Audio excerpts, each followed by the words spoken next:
all the new Rolex discontinuations and releases. You know what I wish they would discontinue is this new Rolex website, because the user experience is absolute garbage. Anyways, let's talk about the discontinuations and the new releases for Rolex, and I'll give you my opinion on each. Starting with the discontinuations. Now, they finally got rid of the Pepsi. I know they've been talking about it for around 3 years, but they finally did it. So this includes the Oyster and Jubilee on steel, and the white gold meteorite and white gold blue dial. Now, what was surprising is they also discontinued the Submariner Cookie Monster, which I think is one of the worst performing watches for Rolex, as the cost for this watch on the gray market is significantly less than MSRP. And speaking of under MSRP, they also got rid of the Yachtmasters with the Pave dials. And in terms of Datejust, they got rid of the blue Azzurro and the white dial, but then they re-released them and it kind of looks exactly the same. Now, in terms of new releases, it was pretty underwhelming this year. The main focus was on the Oyster Perpetual line, specifically this new dial. I guess they're calling it the Jubilee motif.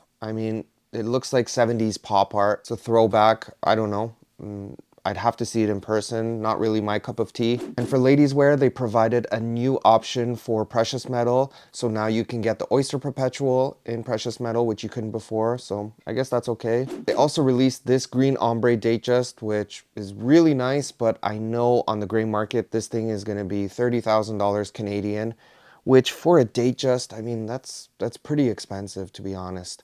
There's so many other watches. You can get a Sky Dweller for that price. So not sure if it's worth the bang for your buck. They also did end up releasing a new version of the Yachtmaster 2, which I did a video on. I do wish that it didn't come in 44mm. I know that's, you know, the standard size, but if it was a little bit smaller, this would be a killer watch. But at 44mm, to me, it's just too big of a watch. And of course, they released some off-catalog pieces like this new Daytona, which they're calling the Albino, and a bunch of day dates with stone dials. But again, off catalog. I mean, these days it's hard to get an Oyster Perpetual. How are we going to get this, you know?